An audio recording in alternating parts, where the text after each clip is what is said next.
تو نبی پاک صاحب الاولیاء علیہ الصلوۃ والسلام کے دو صحابی ہیں، ایک کا نام ہے سیدنا سعد بن ابی وقاص، ایک کا نام ہے عبداللہ بن جحش رضی اللہ تعالیٰ عنہ۔ یہ دونوں دوست ہیں، یہ لشکر اسلام سے تھوڑا سا دور چلے گئے اور دوست ہیں، تو حضرت سعد بن ابی وقاص نے فرمایا ایسے ہے صبح مقابلہ ہوگا، میں دعا کرتا ہوں اللہ کی بارگاہ میں، آپ میری دعا پر آمین کہیں۔ سیدنا عبداللہ بن جحش رضی اللہ تعالیٰ عنہ نے کہا ہے سعد بن ابی وقاص میں دعا کروں گا، آپ میری دعا پر آمین کہیں۔ اب سائیڈ پہ بیٹھے ہیں لشکر اسلام سے دور ہو کر، سیدنا سعد بن ابی وقاص رضی اللہ تعالیٰ عنہ نے یہ دعا مانگی، یا اللہ جب صبح دشمنان اسلام سے مقابلہ ہو، آمنا سامنا ہو،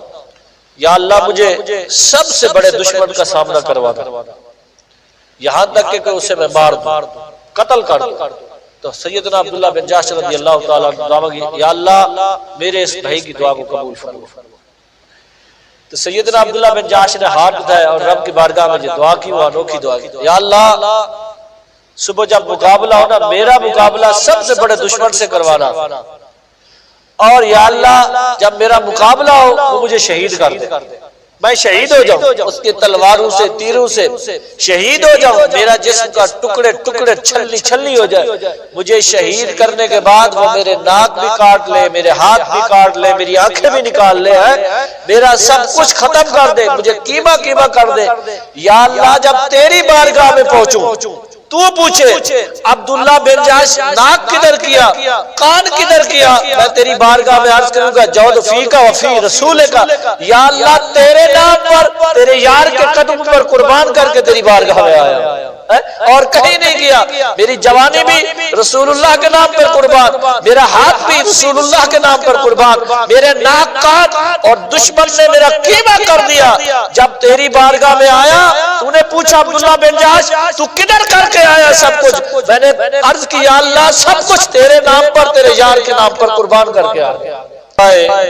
احد کے حوالے سے بات ہوگی، اس کے واقعات اور صحابہ کرام کا جذبہ شہادت، کفار مکہ جس سوچ، جس گھمنڈ، جس فکر کے ساتھ ہے،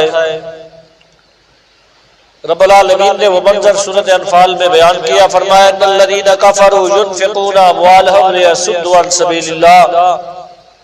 فرمایا بے شک وہ لوگ جنہوں نے کفر کیا وہ مال خرچ کرتے ہیں، ليصدوا عن سبیل اللہ، مال خرچ کرنے کا مقصد اور نہیں ہوتا تاکہ لوگوں کو اللہ کے راستے سے روکے، دین اسلام سے روکے، رسول اللہ صلی اللہ علیہ وسلم کی غلامی سے روکے۔ رب فرماتا ہے ان کا یہ مال خرچ کرنا، یہ اسباب خرچ کرنا، یہ ساری سعی، یہ کوششیں، سب کچھ کیا ہو جائے گا؟ فَصَدَقُونَ عَلَيْهِمْ حَسْرًا، فرمایا یہ نہ مال ان کے کام آئے گا، نہ اسباب کام آئے گا، سب کچھ الٹ ہو جائے گا، پھر کفے حسرت ملتے جائیں گے، اپنے آپ پر افسوس کریں گے۔ ثُمَّ يُغْلَبُونَ، رب فرماتا ہے ایک تو مال خرچ کرنے کا بھی انہیں افسوس ہوگا، دوسرا یہ ہے کہ پھر وہ مغلوب ہی ہو جائیں گے، فتح اسلام کو ملے گی، اسلام والوں کو ملے گی، عظمت انہی کے قدموں کو چومے گی، فتح انہیں سلام کرے گی جو میرے آقا کے رسول اللہ صلی اللہ علیہ وسلم کے غلام ہوں گے، جو رسول اللہ صلی اللہ علیہ وسلم کے تابعدار ہوں گے۔ جیسا کہ غزوہ احد کی تیاری کے بارے میں، اسباب کے بارے میں ہم بیان کر چکے ہیں، آقا علیہ الصلوۃ والسلام مجلس شورا آ گئی، صحابہ کرام علیہ رضوان کے مجلس سجی، جو نوخیز صحابہ کرام تھے، جوان عمر کے ینگ صحابہ کرام تھے، ان کی خواہش تھی کہ مدینہ پاک سے باہر میدان سجایا جائے، تو آقا علیہ الصلوۃ والسلام نے ان جانشاران کی جذبہ شہادت کو، جذبہ جہاد کو دیکھ کر میرے آقا نے فیصلہ فرمایا کہ باہر ہی سجانا چاہیے میدان۔ جمعہ کی رات نبی پاک علیہ الصلوۃ والسلام کے مبارک کاشانے کی صحابہ کرام نے حفاظت کی، جمعہ میرے آقا نے پڑھایا، حضور نے خطبہ عطا کیا، فرمایا ثابت قدم رہو گے تو کامیابی تمہاری ہے، اور نبی پاک علیہ الصلوۃ والسلام کے صحابہ کرام علیہم رضوان کا جذبہ جہادت اور جذبہ جہاد اور شوق شہادت دیکھ کر آج کی نو نسل کے لیے کیا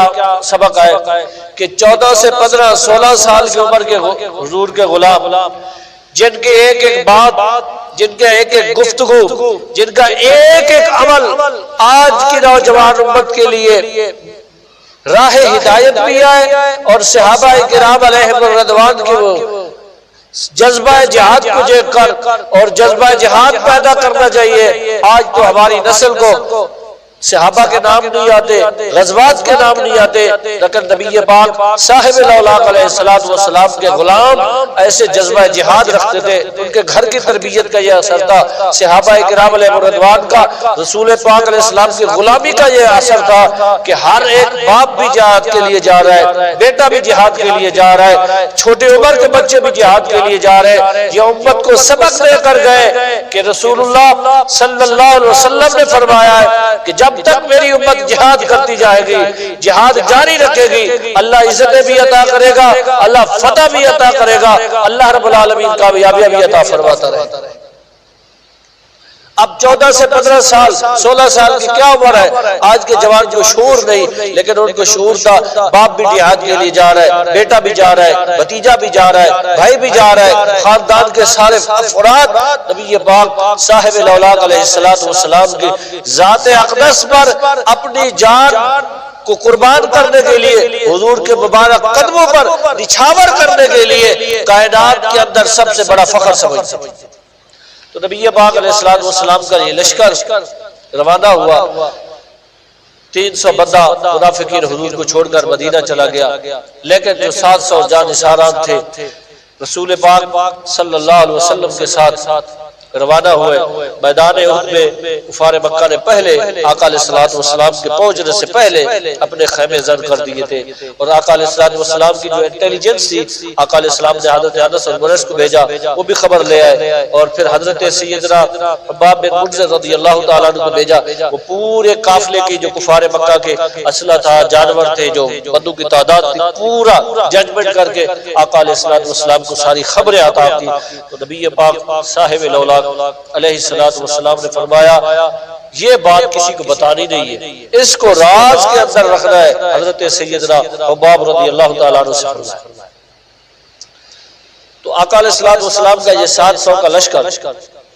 3 میل کے فاصلے پر ہے، جو شرقاً اور غرباً جبل احد پھیلا ہوا ہے۔ آقا علیہ السلام نے وہاں پڑاؤ کیا۔ وادی عنی یہ ایک گھات ہے، درہ بول دے یا ایک پہاڑی راستہ ہے، یہاں پر آقا علیہ السلام نے سیدنا عبداللہ بن جبیر رضی اللہ تعالیٰ عنہ کی کمانڈ میں 50 صحابہ کرام علیہم رضوان کی ڈپٹی لے گئی، اور انہیں سرخ یونیفارم، سرخ کپڑے پہن کر وہاں پر حفاظت کے لیے، وہاں پر لشکر اسلام کی حفاظت کے لیے اور دفاع کے لیے آقا علیہ السلام نے مقرر فرمایا۔ اور میرے آقا نے ساتھ یہ بھی وصیت فرمایا تم نے اس مقام کو، اس جگہ کو کسی صورت میں نہیں چھوڑنا۔ دیکھیں اللہ تعالیٰ نے ہمیں فتح عطا کی، پھر بھی تم نے نہیں چھوڑنا۔ اگر دیکھیں اللہ رب العالمین نے ہمیں جذبہ جامع شہادت عطا کیا اور ہم سب بھی شہید ہو جائیں اور صحابہ کرام علیہ رضوان کے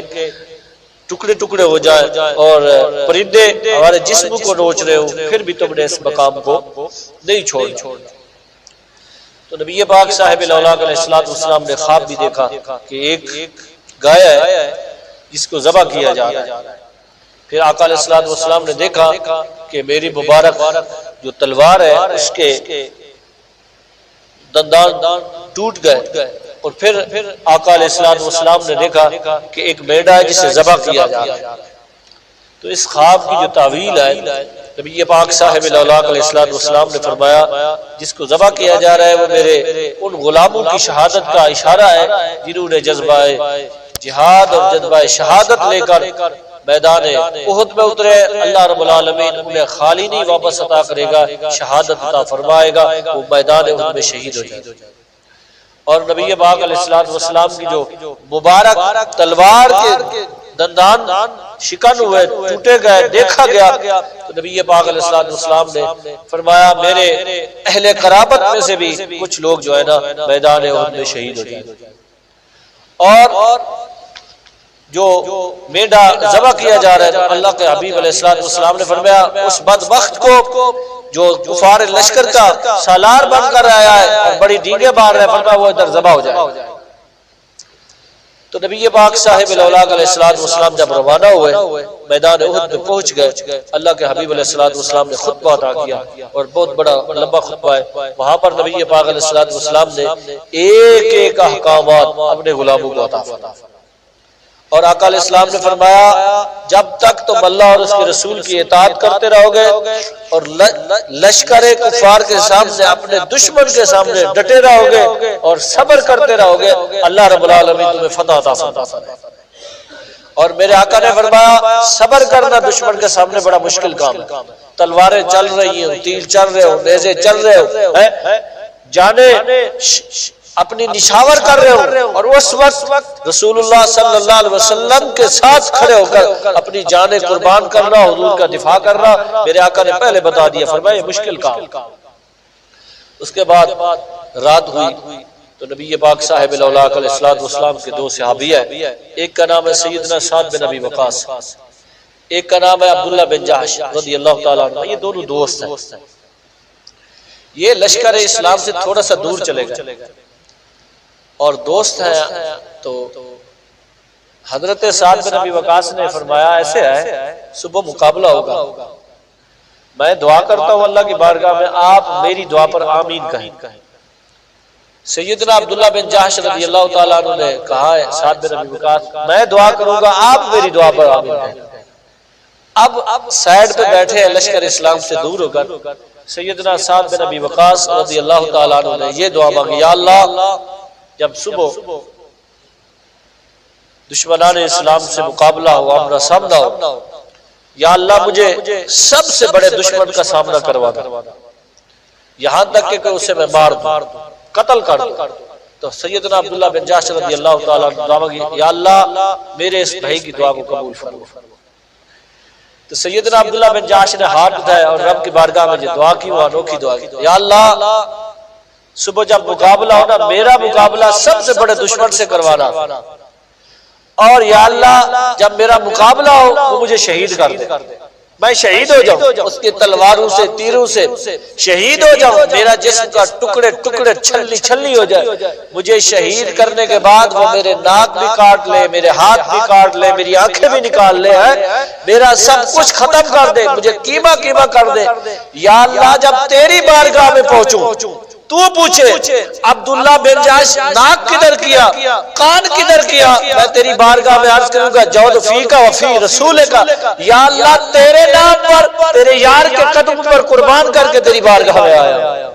اور کہیں نہیں گیا، میری جوانی بھی رسول اللہ کے نام پر قربان، میرا ہاتھ بھی رسول اللہ کے نام پر قربان، میرے ناک کاٹ اور دشمن نے میرا قیمہ کر دیا۔ جب تیری بارگاہ میں آیا تو نے پوچھا عبداللہ بن جحش تو کدھر کر کے آیا سب کچھ، میں نے عرض کی یا اللہ سب کچھ تیرے نام پر تیرے یار کے نام پر قربان کر کے آیا۔ یہ دعا ہماری دعائیں اور ہیں، صحابہ کرام کی دعائیں تو دیکھیں کہ دشمن کا سامنا ہو واپسی کی نام دعا کی جائے، اور دشمن کا سامنا ہو جان قربان کرنے کی دعا ہو، اور قیامت تک ان کا یہ تذکرہ آئے گا۔ اور سیدنا بلال رضی اللہ تعالیٰ عنہ نے پہلے کہہ دیا، فرمایا یا رسول اللہ صلی اللہ علیہ وسلم قیامت تک جتنی بھی بڑی باتیں ہوں گی لیکن جب بھی پیش کیا جائے گا آپ کی امت سے آپ کے غلام کو پیش کیا جائے گا۔ کوئی بندہ ایسی دعا نہیں کر سکتا کہ دشمن بھی سامنے ہو، کان بھی کاٹ لے، ناک بھی کاٹ دے، جسم کو چھلنی چھلنی کر دے، جسم کو قیمہ قیمہ کر دے۔ سیدنا سعد بن ابی وقاص بعد میں کہتے تھے عبداللہ بن جحش اس میں شہید ہو گئے، آپ کو واقعی کان بھی کاٹ لیا، ناک بھی کاٹ لیا اور آپ کو بالکل قیمہ کر دیا۔ قیمہ جس کو کہتے ہیں، آپ کی لاش مبارک کو پہچانا نہیں گیا، آپ کی بہن نے آپ کے پوروں سے پہچانا تھا۔ اور سیدنا سعد بن ابی وقاص کہتے تھے کہ عبداللہ میرے سے بازی لے گیا، اپنی دعا میں بازی لے گیا، فرمایا میں نے تو یہ دعا مانگی کہ دشمن کو مار دوں، عبداللہ بن جحش نے یہ دعا نہیں مانگی، عبداللہ بن جحش نے یہ دعا مانگی یا اللہ جب مقابلہ ہو وہ مجھے شہید کر دے، شہادت کی دعا مانگی ہے۔ فرمایا عبداللہ بن جحش میرے سے بازی لے گیا۔ دعا یہ ہونی چاہیے کہ بندے کو اللہ عطا کرے تو وہ سب کچھ رسول اللہ کے مبارک نام پر قربان ہو۔ ایسے صحابہ بھی موجود ہیں، باپ بھی موجود ہے، ٹانگوں سے معذور موجود ہے صحابہ کرام علیہم رضوان، لیکن آپ کو میرے لیے سبق ہے کہ جب تک رسول پاک صلی اللہ علیہ وسلم کی ذات اقدس کا دفاع کیا جائے گا، نبی پاک صاحب الاولاق علیہ السلام کی تعلیمات پر عمل کیا جائے گا، اللہ رب العالمین دونوں جہانوں میں عزت عطا فرمائے۔ تو حضرت سیدنا حنظلہ رضی اللہ تعالیٰ عنہ مشہور بات ہے کہ احد کی رات جب اعلان ہو گیا کہ نبی پاک صاحب الاولاق علیہ السلام احد کی طرف تشریف لے کے جا رہے، 300 منافق رسول اللہ کو واپس چھوڑ کے راستے سے واپس چلے گئے، تو آپ کی شادی کی پہلی رات جسے شب زواف کہتے ہو، شب عروسی کہتے ہو، اسی دن آپ کی رخصتی ہوئی اور اسی دن اپنی بیگم اور دلہن کے ساتھ پہلی رات ہے سیدنا حنظلہ رضی اللہ تعالیٰ عنہ کی، لیکن اعلان ہوا جہاد کے لیے، آپ نے ملاقات کی اپنی بیگم سے، غسل نہیں کیا اور اس غرض سے نہیں کیا کہ کہیں غسل کرتے میں لیٹ نہ ہو جاؤں، رسول اللہ صلی اللہ علیہ وسلم سے پیچھے نہ ہٹوں اور کبھی میرے لیے قرآن کی آیت نہ آ جائے کہ تو غسل کرتا رہا میرا حبیب چلا گیا۔ تو صحابہ کرام علیہم الرضوان نبی پاک صاحب الاولاق علیہ السلام کی تعلیمات کو عمل کیسے کرتے تھے؟ آج تو ہم نماز کے لیے نہیں آ سکتے، ہم تو آج رسول پاک صلی اللہ علیہ وسلم کی تعلیمات کو پس پش ڈالا ہے، جس کی وجہ سے ہم ذلیل و رسوا ہو رہے ہیں۔ صحابہ کرام علیہم الرضوان رسول پاک علیہ السلام کے مبارک ایک ایک اشارہ کرتے حضور تو سارے صحابہ اپنی جان قربان کرنے کے لیے فخر سمجھتے۔ تو اسی طرح صحابہ کرام علیہ الرضوان غزوہ احد میں، میدان احد میں جب جلوہ گر ہو گئے تو نبی پاک صاحب الاولاق علیہ السلام نے جو اسلام کا جھنڈا دیا نا عطا کیا، اور اس کا الگ دیا، خضرت کا الگ دیا، جو مہاجرین کا جھنڈا تھا سیدنا مصعب بن عمیر رضی اللہ تعالیٰ عنہ۔ اور آپ کو پتہ ہونا چاہیے مصعب بن عمیر رضی اللہ تعالیٰ عنہ وہ صحابی رسول ہیں، اسلام لانے سے پہلے مکہ پاک کے اندر سب سے قیمتی لباس پہننے والا بندہ، اسلام لانے سے پہلے، اور اسلام لانے سے پہلے مکہ کے اندر سب سے قیمتی خوشبو استعمال کرنے والا بندہ ہوا ہے، یعنی جس گلی سے جس راستے سے گزر جاتے کئی لمحوں تک، کئی گھنٹوں تک خوشبو آتی تھی اور لوگ سمجھ جاتے تھے اس راستے سے مصعب بن عمیر گزرا۔ یہ ذہن میں رکھنی بات۔ اور جب اسلام لائے آپ کی والدہ نے آپ کی ساری سہولیات لے لی، خوشبو بھی، کپڑے بھی، لینا دینا بھی، یہاں تک کہ نبی پاک صاحب الاولاق علیہ السلام کی مجلس لگی ہوئی ہے، سیدنا مصعب بن عمیر آقا علیہ السلام کی بارگاہ میں حاضر ہوئے اور آپ کے مبارک جسم پر، سیدنا مصعب بن عمیر رضی اللہ تعالیٰ عنہ کے مبارک جسم پر صرف مینڈھا نہیں ہوتا، مینڈھا، اس کے چمڑے کی کھال سے آپ نے اپنے تن کو چھپایا ہوا ہے۔ تو نبی پاک علیہ السلام نے فرمایا، صحابہ نے فرمایا دیکھو اس میرے غلام کو، اللہ اور اس کے رسول کی محبت اسے کہاں تک لے آئی ہے، لیکن انہوں نے تو کوئی گلہ شکوہ نہیں کیا۔ اور یہ بھی آپ ذہن میں رکھیں، اسلام کے سب سے معلم، پہلے معلم جو نبی پاک علیہ السلام کے نمائندہ بن کے انصار کے پاس مدینہ پاک میں آئے، وہ سیدنا مصعب بن عمیر ہے۔ آقا علیہ السلام نے اپنا نمائندہ اور قاری قرآن، اسلام کا پہلا ٹیچر جو مدینہ پاک میں بھیجا، اس کا نام مصعب بن عمیر ہے۔ اور نبی پاک صاحب الاولاق علیہ السلام کے انصار کے اندر جب بیعت عقبہ ثانی ہوئی، اتنا 70 سے زیادہ صحابہ اور صحابیات نے، 90-80 سے بھی زیادہ کی روایتیں ملتی ہیں، نبی پاک علیہ السلام پر ایمان لانے والے جو لوگ ہیں، اور مدینہ پاک کے ایک ایک گھر کے اندر اسلام کا پیغام پہنچانے والا، اس کا نام مصعب بن عمیر ہے رضی اللہ تعالیٰ عنہ۔ یہ اتنی جانیاں قربانیاں دینے کے بعد، اور آپ کو پتہ ہونا چاہیے جب احد میں اترے تو سیدنا مصعب بن عمیر کے جسم پر کرتا موجود نہیں تھا، آپ نے تہبند باندھا ہوا تھا، تہبند باندھا ہوا ہے۔ اتنی عظمتوں کے باوجود، اتنی شانوں کے باوجود، اور مکہ کے اندر سب سے اچھا کھانے والا، مکہ کے اندر سب سے اچھا پہننے والا، مکہ کے اندر سب سے خوبصورت اور قیمتی خوشبو استعمال کرنے والا، لیکن جب اسلام لایا ساری سہولتیں ختم ہو گئی، فرمایا کبھی بھی شکوہ نہیں کیا۔ اور نبی پاک صاحب الاولاق علیہ السلام نے جو احد کے اندر جھنڈا دیا وہ مصعب بن عمیر کے ہاتھ میں تھا۔ حضرت سیدنا مصعب بن عمیر جب میدان احد میں اترے تو رسول پاک کی بارگاہ میں یہ عرض نہیں کہ یا رسول اللہ کپڑے تو پورے عطا کریں، میں وہ مصعب بن عمیر ہوں کہ 400 درہم یا دینار کا کرتا پہننے والا اور کئی دینار اور درہم کی خوشبو لگانے والا، اور جب اسلام لایا تو اسلام نے تو میرے جسم کے کپڑے بھی اتار لیے، ساری سہولتیں کیا صرف تہبند کر کے ہے، لیکن اللہ اور اس کے رسول کی جو محبت ہے یہ وہ سرمایہ ہے۔ میرے امام نے فرمایا دین کا بڑا کام کیا لیکن کسی چیز پر فخر نہیں، نمازیں بھی پڑھی، حج بھی کی ہے، زکوٰۃ بھی دی ہے۔ فرمایا جب قبر میں جائیں گے شہداء قبر میں شہداء لے کے چلے، اندھیری رات سنی تھی چراغ لے کے چلے۔ فرمایا رسول پاک علیہ الصلوۃ والسلام کی محبت، آقا علیہ الصلوۃ والسلام سے پیار، حضور سے محبت اتنا بڑا چراغ ہے۔ فرمایا لوگ ڈراتے تھے قبر اندھیری ہوگی، قبر اندھیری ہوگی، فرمایا ہم قبر کے لیے چراغ بھی لے کے جا رہے ہیں اور اپنے دل کو بھی روشن کر کے جا رہے ہیں، کسی اور چیز سے نہیں، وہ رسول اللہ صلی اللہ علیہ وسلم کی محبت سے کر کے جا رہے ہیں۔ فرمایا جب سارے چراغ ختم ہو جائیں گے قبر میں جائیں گے، محبت رسول کا چراغ اس وقت میں ہمیں روشنی عطا کرے گا۔ تو اس لیے مسلمانوں غزوہ احد کے اندر جب مسلمانوں اور کفار کا آمنا سامنا ہو تو نبی پاک صاحب الاولیاء علیہ الصلوۃ والسلام کے غلام اور آپ علیہ الصلوۃ والسلام کے جانثاران نے وہ جوہر دکھائے۔ حضرت امیر حمزہ بھی ہیں، مولا کائنات بھی ہیں، حضرت عمر بھی ہیں، ابو بکر صدیق بھی ہے، سیدنا عثمان غنی بھی ہیں، بڑے بڑے جلیل القدر صحابہ کرام ہیں جنہوں نے ایسے جوہر دکھائے کہ کفار مکہ کو پسپا پہ مجبور کر دیا، سب پیٹ پھیر کر بھاگ گئے۔ میدان احد میں جب نبی پاک صاحب الاولیاء علیہ الصلوۃ والسلام کے غلاموں کا اور حضور علیہ الصلوۃ والسلام کے جانثاران کا جذبہ جہاد دیکھا، حالانکہ تعداد دیکھی جائے 3000 ہے، ادھر 700 ہے، اسلحے کا تقابل کیا جائے، موازنہ کیا جائے، کمپیریٹو کیا جائے، نہ شخصی افرادی قوت بھی برابر نہیں ہے، اسلحے کی قوت بھی برابر نہیں ہے، جوانوں کی قوت بھی برابر نہیں ہے، لیکن جذبہ جہاد اور رسول پاک علیہ الصلوۃ والسلام کی جو محبت ہے، حضور علیہ الصلوۃ والسلام کی محبت کا جو جذبہ ہے وہ 3000 پر غالب ہے۔ وہاں پر وہ عورتیں بھی لائے تھے، دف بھی لائے تھے، لوگوں کو ترغیب بھی دلاتے رہے، غیرت بھی دلاتے رہے، عورتیں بھی بھاگ گئی، مرد بھی بھاگ گئے۔ نبی پاک صاحب الاولیاء علیہ الصلوۃ والسلام کے غلاموں کو اللہ نے احد میں فتح عطا کی۔ احد کے بے شمار واقعات ہیں اور آج بھی امت کے لیے سبق ہے۔ فلسطین لوٹا جا رہا ہے، ہمارے آج بھی پاکستان کے اندر میوزیکل فنکشن ہو رہے ہیں، جشن بہارا ہو رہا ہے۔ مجھے بتاؤ میرے اور آپ کے گھر میں، کسی کے گھر میں، کسی کوئی بھی ہو، 2-2 3-3 بچے یا پوری فیملی شہید ہو جائے، کیا یہ ہم قوم دکھانے کے ہیں قابل؟ یہ تو پوچھا جائے گا، ہم سب سے پوچھا جائے گا، یہ ذہن میں رکھنی ہے بات۔ ہاں ایک دن عدالت لگنی ہے، جن کو ہم نے انتخاب کیا وہ کیا کرتے رہے، قوم لٹتی رہے، رسول پاک علیہ الصلوۃ والسلام کے غلام شہید ہو رہے ہیں۔ اور آپ کو پتہ ہے نا جو قبیلہ بنو قینقاع ہے نا یہودیوں کا، آقا علیہ الصلوۃ والسلام نے ایک مسلمان خاتون کی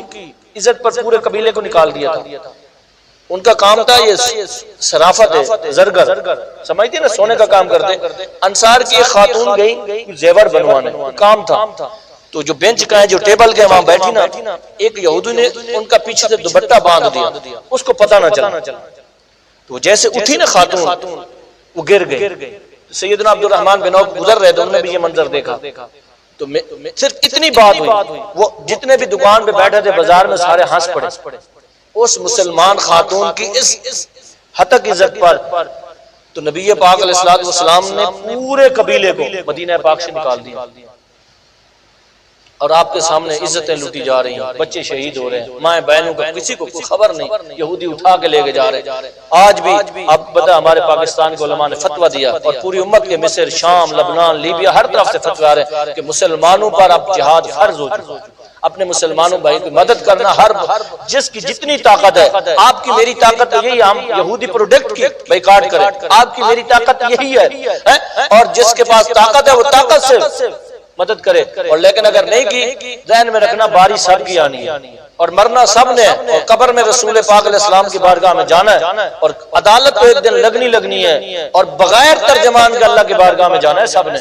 ہاں بغیر ترجمان کے ایک ایک چیز کے بارے میں سوال ہوگا اور رب کی بارگاہ میں سب نے جواب دینا ہے۔ اس لیے مسلمانوں آج بھی وقت ہے رسول پاک صلی اللہ علیہ وسلم کی امت کے ساتھ کھڑے ہوں، حضور کے ساتھ کھڑے ہوں، حضور کے دین کے ساتھ کھڑے ہوں۔ آقا علیہ السلام نے فرمایا جو کچھ ہو جائے قیامت تک جہاد جاری رہے گا، میری امت کا ایک گروہ قیامت تک جہاد کرتا رہے گا، وہی حق پر ہے۔ اور اہل فلسطین اور غزہ آپ کو پتہ ہے کچھ بھی نہیں ہے، لیکن آج بھی پوری دنیا کے ٹیکنالوجی کو انہوں نے پیچھے چھوڑا ہوا ہے، لیکن جذبہ جہاد کے ساتھ، رسول پاک علیہ السلام کی محبت کے ساتھ وہ جہاد کر رہے ہیں۔ اللہ پورے مسلمان حکمرانوں کو بھی اور جتنے جرنیل ہیں سب کو جذبہ جہاد عطا کرے۔ موت تو سب کو آنی ہے، بستر پر آ جائے جب میدان میں آ جائے، فرق تو ہے، ایک تو ہسپتال میں جا کے مرے، ایک جا کے میدان میں مرے۔